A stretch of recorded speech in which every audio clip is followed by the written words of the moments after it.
The SEC taught us that anything is possible, that just when you think you've seen it all, you won't believe what happens next, that comebacks are not the makings of miracles, but are born out of preparation, perspiration, and perseverance.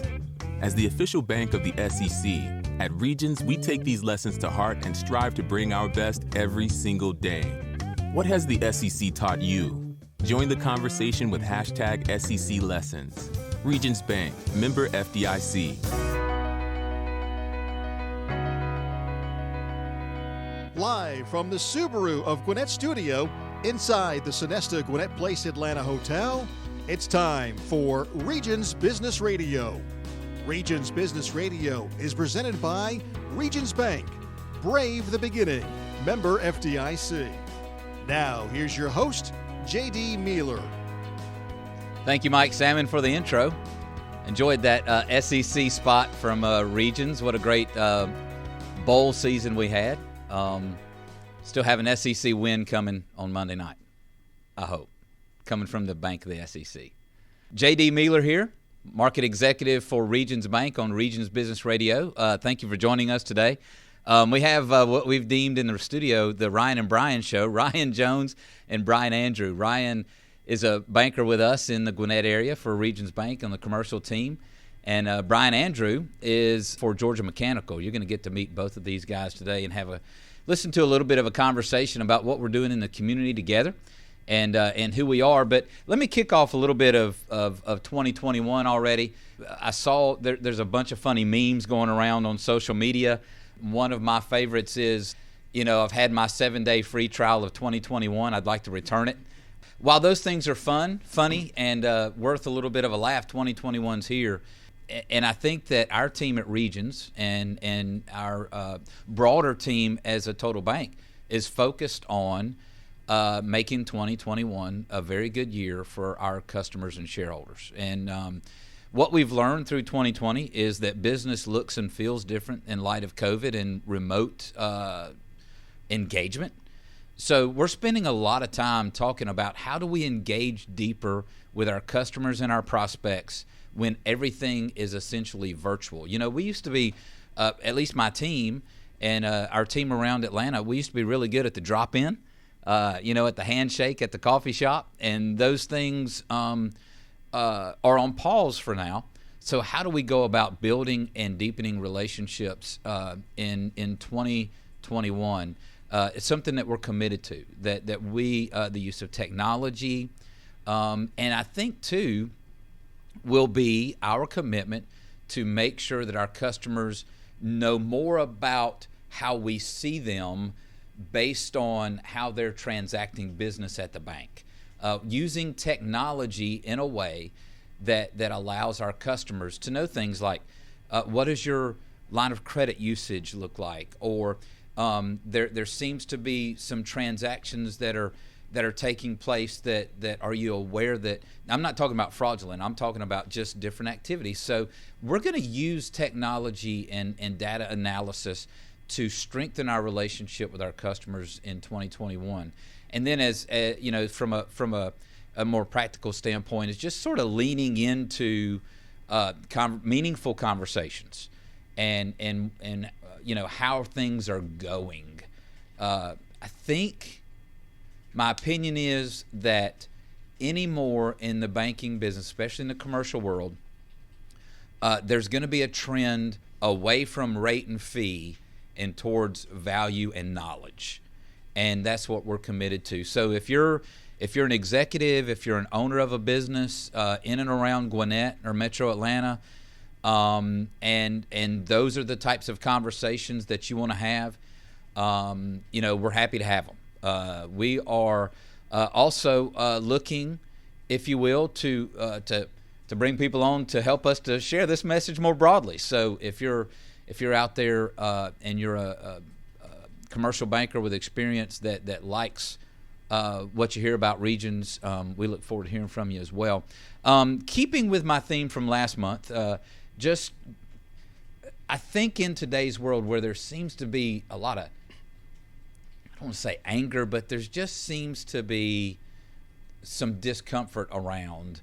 I want to remind, talking to Ryan and Brian here, and to our listeners, just real quick, a review of our region's values. And I think it's important in light of what's going on in our culture today to reiterate who we are, to reiterate what Regions stands for. And it's this. Number one, put people first. Put people first. Number two, do what is right. Do what is right. Focus on your customer. We'll hear about this in a moment, but I'm making an assumption that Brian would agree that Ryan Jones is a banker that focuses on his customers, and we'll talk about that in a minute. Our fourth value is to reach higher. I've talked to my kids a lot about the fact that, show me your friends and I'll show you your future. I think you can say that about business. Client selectivity is something that's very important to a successful business. And if we're around people that are helping us reach higher instead of pulling us down, individually and as corporations, we are going to find success. And then finally is enjoy life. Looks different now than it did a year ago. But for example, not to take it personal, but last night my fourth grade daughter was watching some Hallmark shows, and I just snuggled up with her on the couch and watched a Hallmark show. And it's not anything that I would typically have turned to, but I just enjoyed that time. Just enjoyed it. And I was making fun of her. They're all the same, just the hometown and the big city that they come from, and whether it's the girl remembering the boy or the boy remembering, but enjoying life. If it's sitting on the couch with a family member to watch it. Last week it was movie night, and I introduced my 7th grade son to Top Gun and Maverick. Oh man, what a great night! So you don't have a clip of Maverick back there, do you? I should have teed that up for you. Yeah. Hey, let me introduce everyone to Ryan Jones. Ryan Jones works with me at Regions Bank. He's a commercial banker. He has an office at our Duluth location with Kathy Haywood. And I wanted Ryan to introduce himself and talk a little bit about his business focus at Regions and what he does for us. So Ryan, thanks for being with me today. Hope you enjoy that intro. And so tell us a little bit about yourself and what you do at Regions Bank. Well, thanks, JD. And I'm counting the times you mess up Brian and Ryan. So that's one. Yeah. That's the first one. Yeah. But again, I cover Gwinnett. I'm a lifelong Gwinnett person. I went to Brookwood High School and went away for college, came back, and I have lived back here for about 15 years. Graduated Presbyterian College, played baseball up there, and graduated, started working at a bank 5 days after I graduated, and here I am. I've spent some time at larger banks, at smaller banks, and I feel like I've found a home here.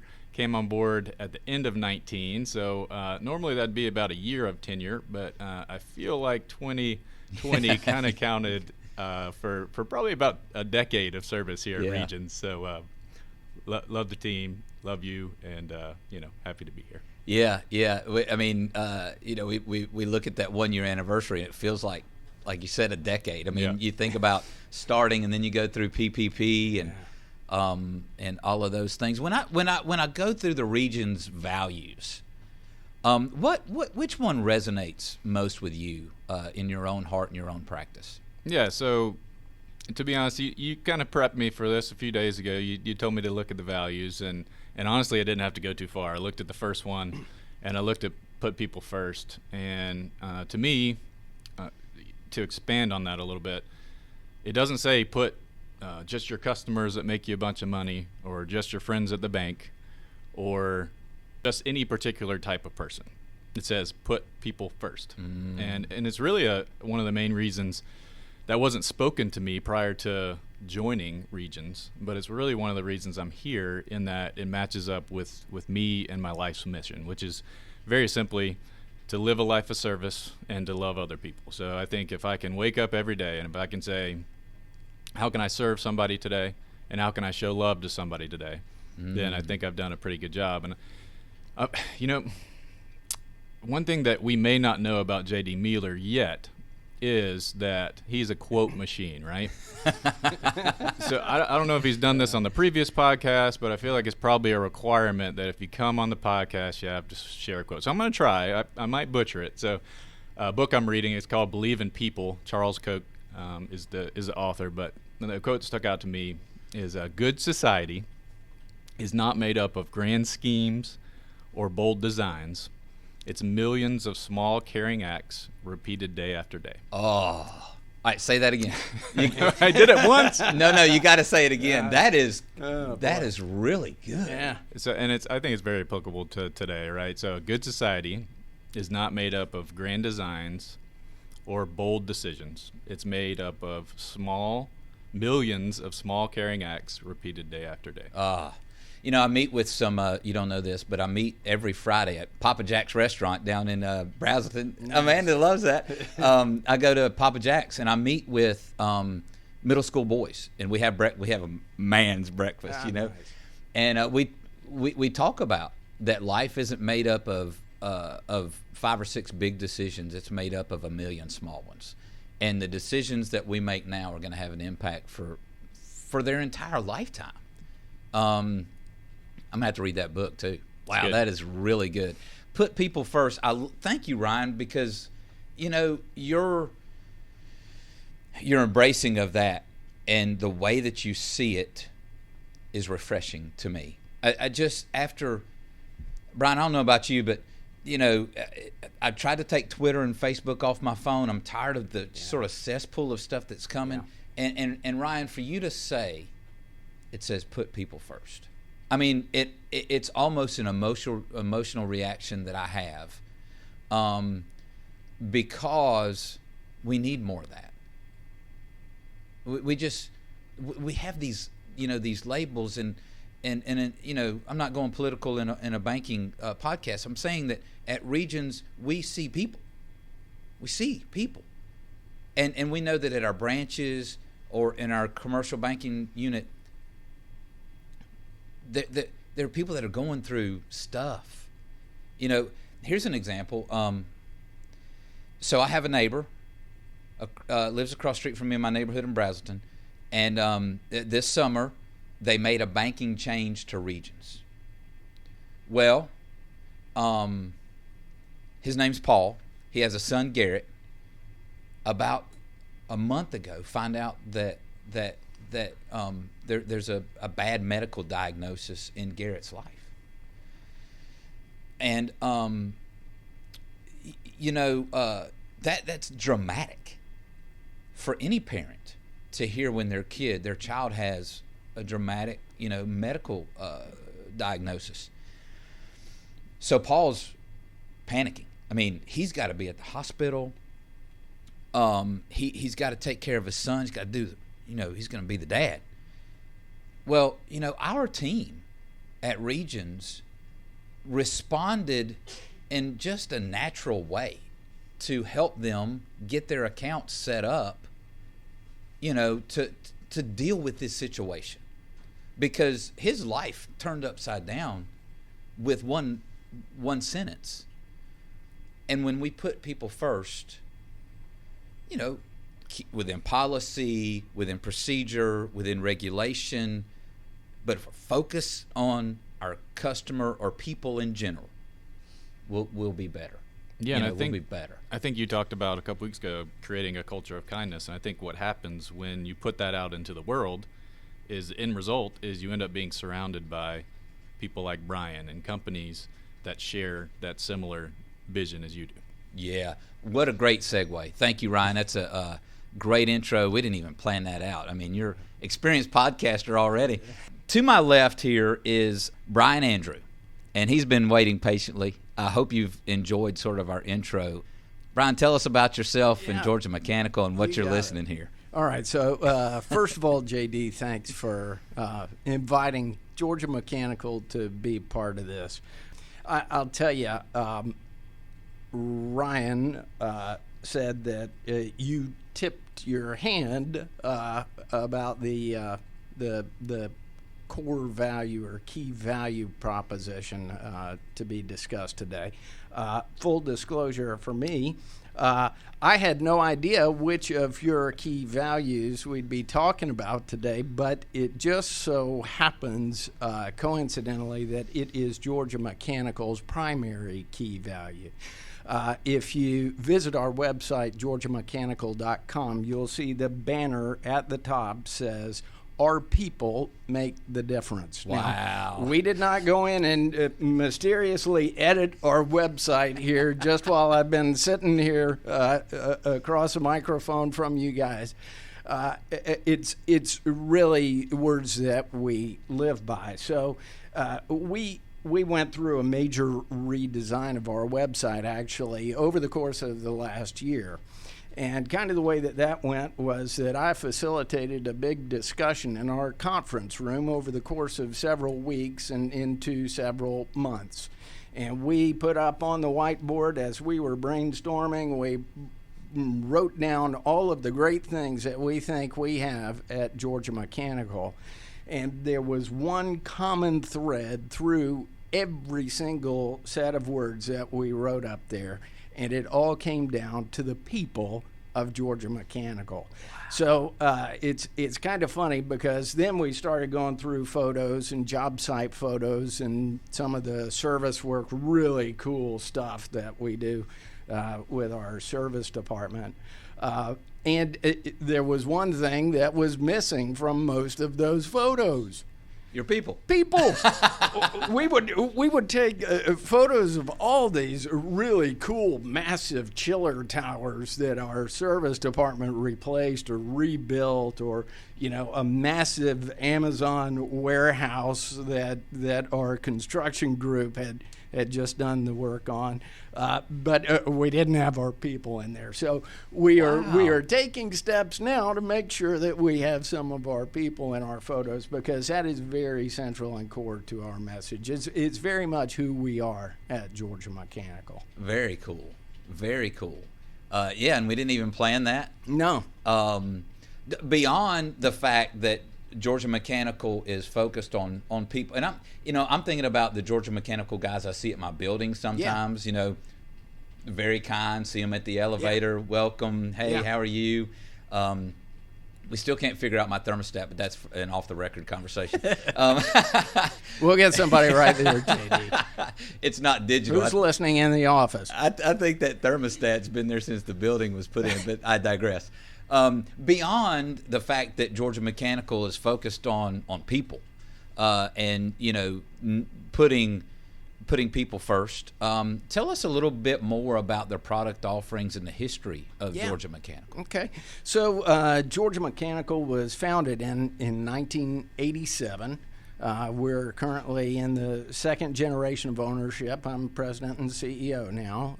Just took this role actually last month. But I'm just really super excited about the future. We are commercial and industrial heating, air conditioning, and refrigeration contractors. We have a construction group that does new construction and big remodels, and a service group that can service or replace virtually any type of heating, air conditioning, or refrigeration equipment. On the construction side, we do everything from retail to heavy commercial, industrial spaces. Of course, at this point, historically we've burned through a lot of big box retail, and what we've seen over the course of the last few years is a transformation. There's a new face to retail, and it's a big warehouse, and so we have made a pivot to meet the marketplace and the market needs. And so that is a big chunk of our construction business. And, of course, with the whole big, massive curveball of this global pandemic that we're living through, we've seen a big compression of the expected growth in that space. So it's just explosive at this point. Wow. Wow. How many employees?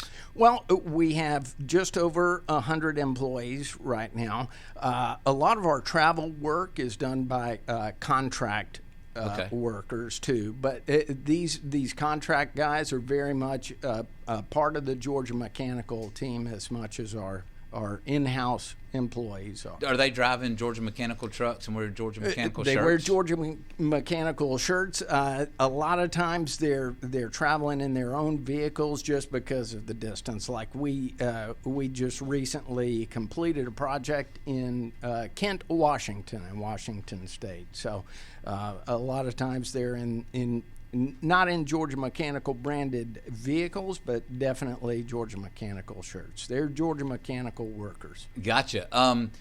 So there's some explosive growth going on in a particular area that you're refocused on. You got 100 employees, second generation ownership and leadership.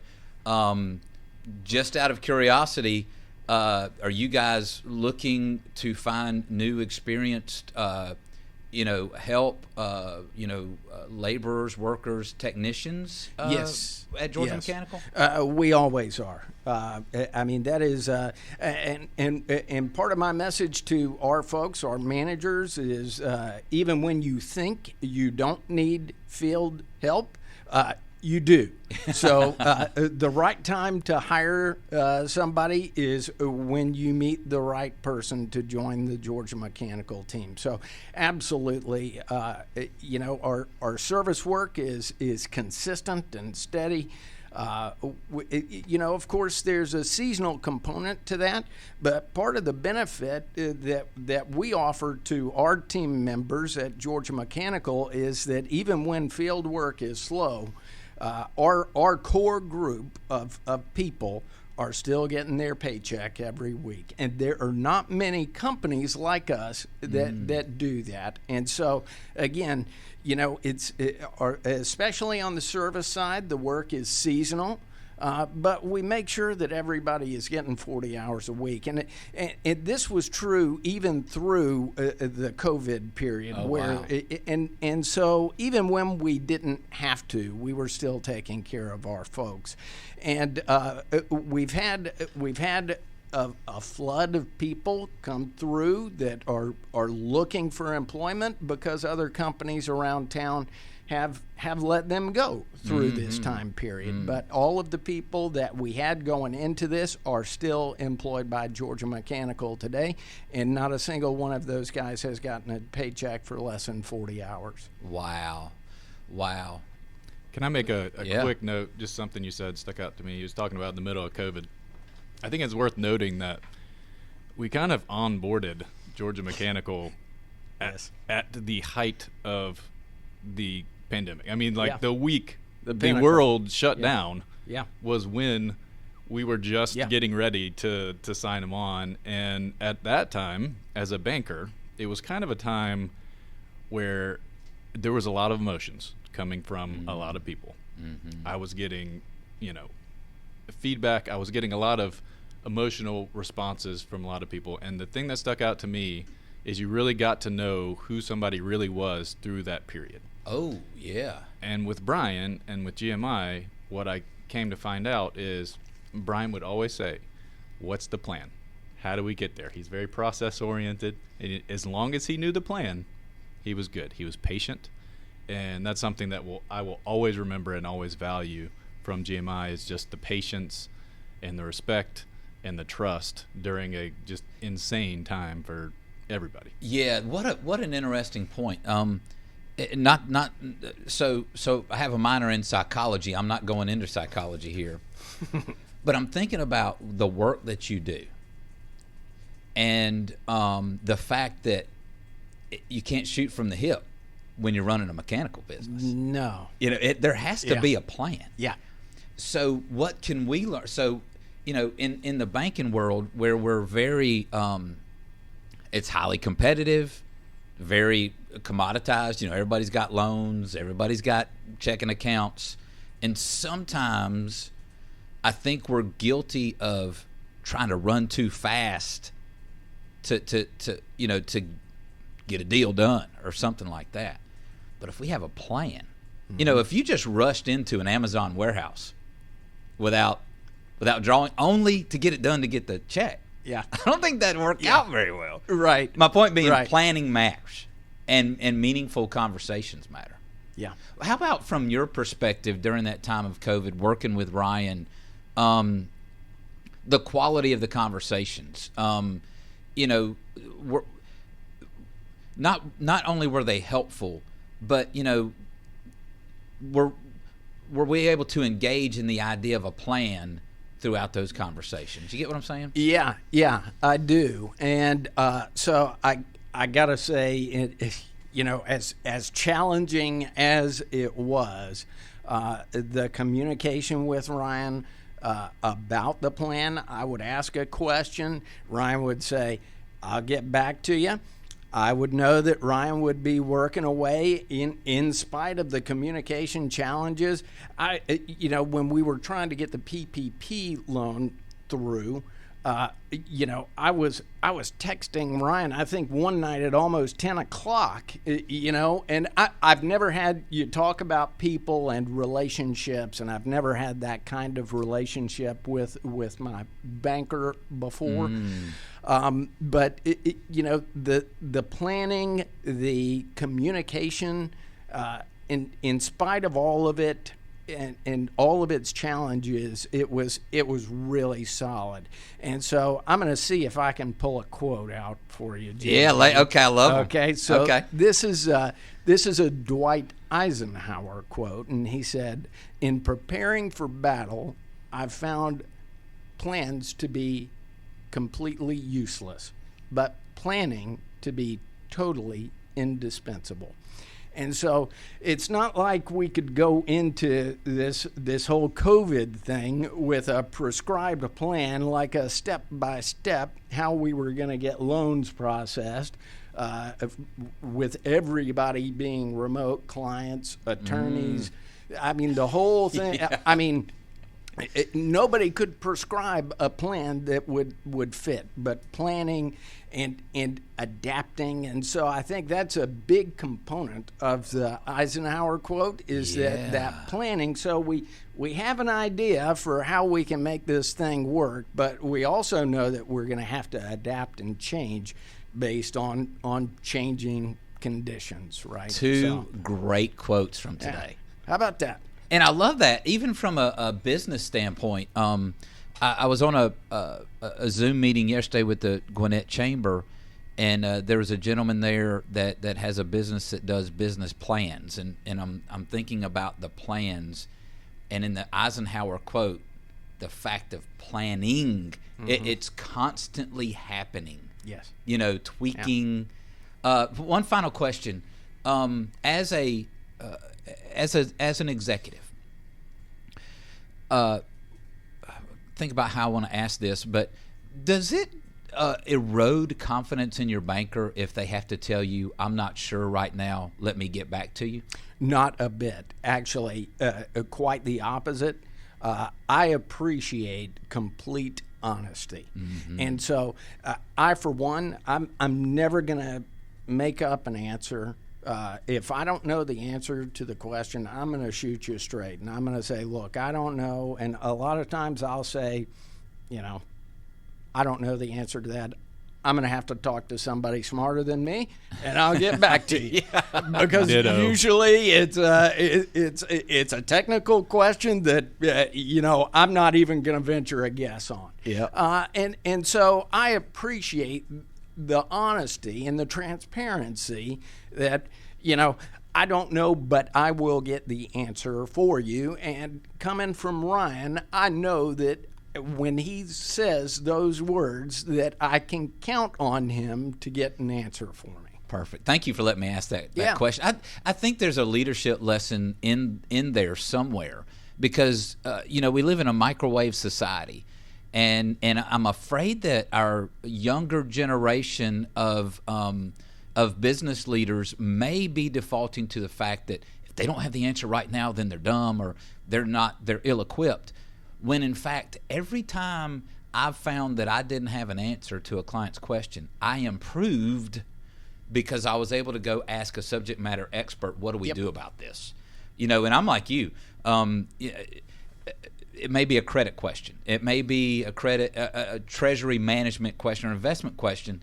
And those things help me, to get better. So thank you for letting me ask you that. Yeah. It's sort of a seemingly simple question, but I think mature business conversations that are focused on both sides getting better allow for a back and forth of, this is how things work for me, this is how things work for you, and if part of it is, I don't know yet, I'll get back to you, perfect. That's good.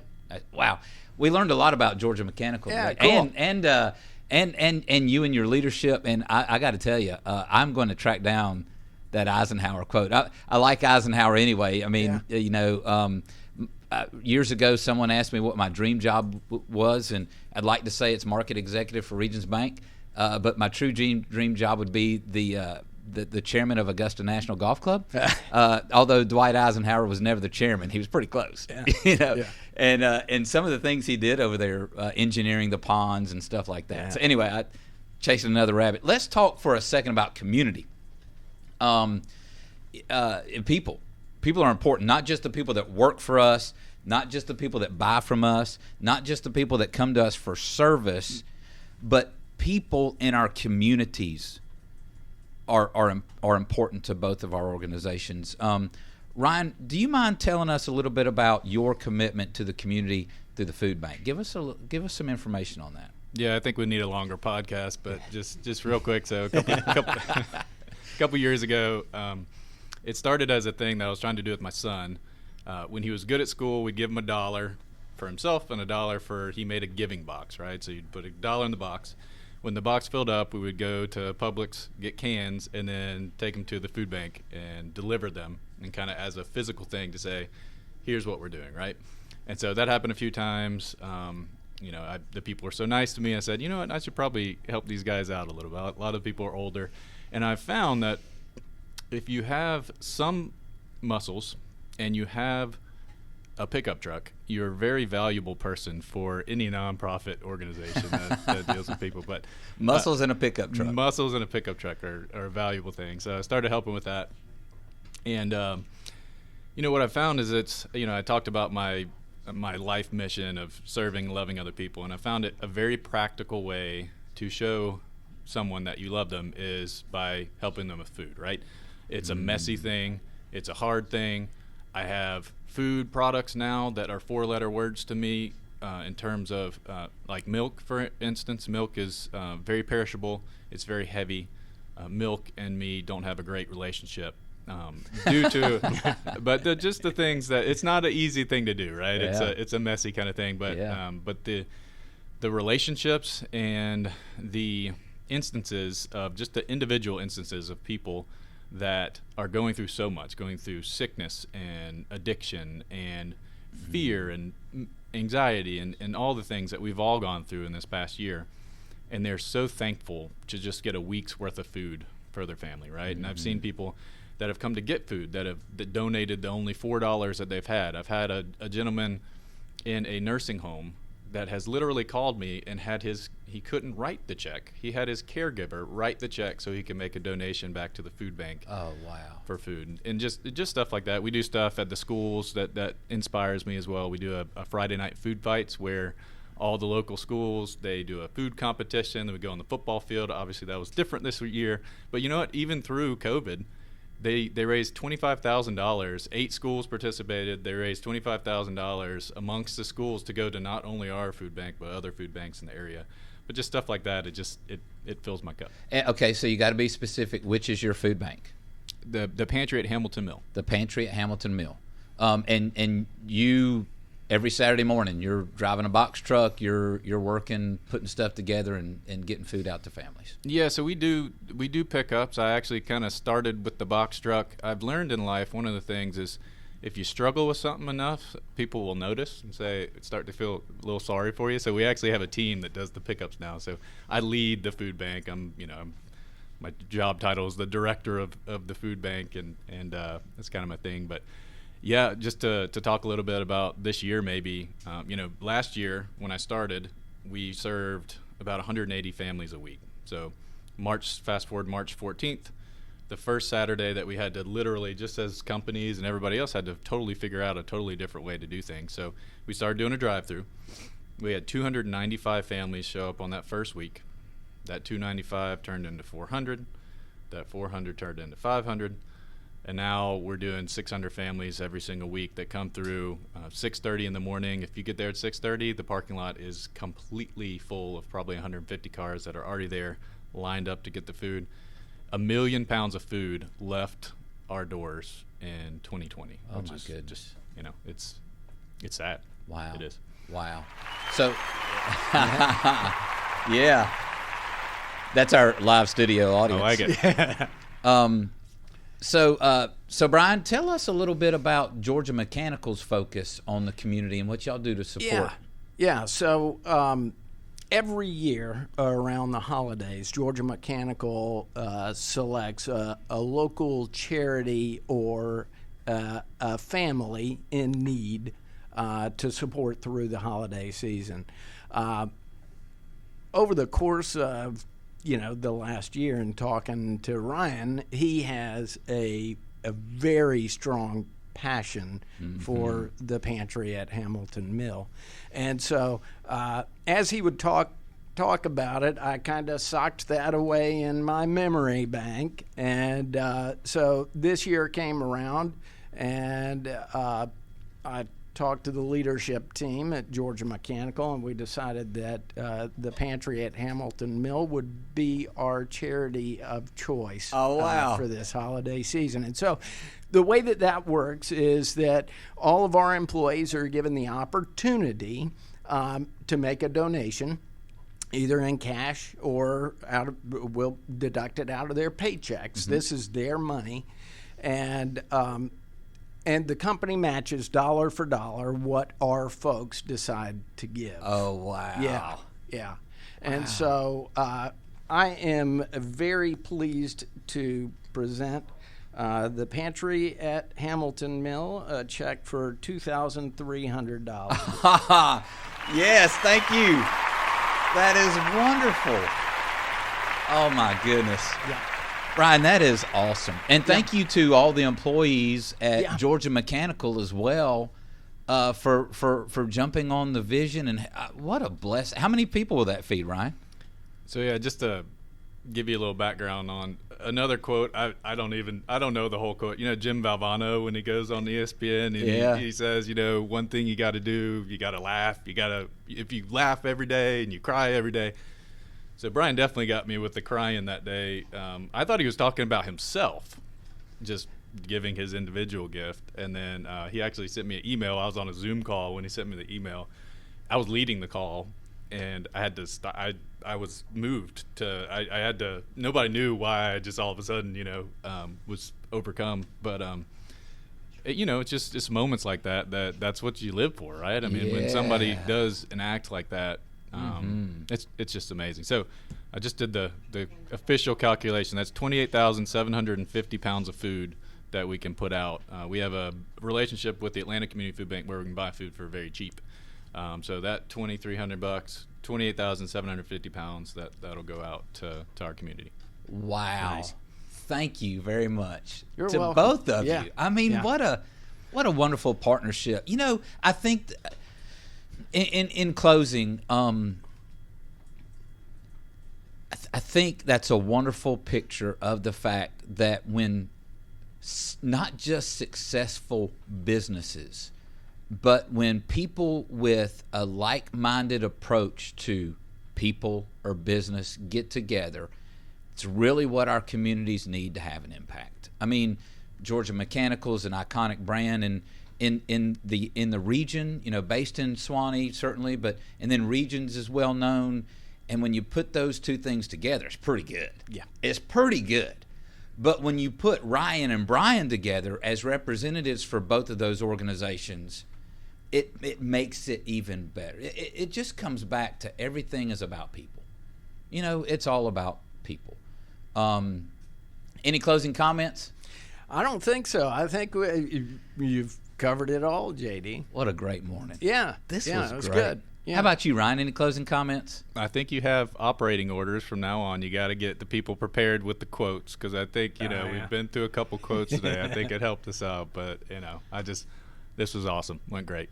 28,750 pounds of food, which will bless and help families immensely. Really, we could talk about Georgia Mechanical and their expertise. We could talk about Regions and our expertise, but what we're celebrating today is having an impact on our community because of gentlemen like you. And thank you both for what you do. Thank you for joining me today, and thank you all for listening to Regions Business Radio. We look forward to seeing you again next time on the podcast. And thank you. We're signing off. Thank you, Mike. Thanks, Ryan. Thanks, Brian.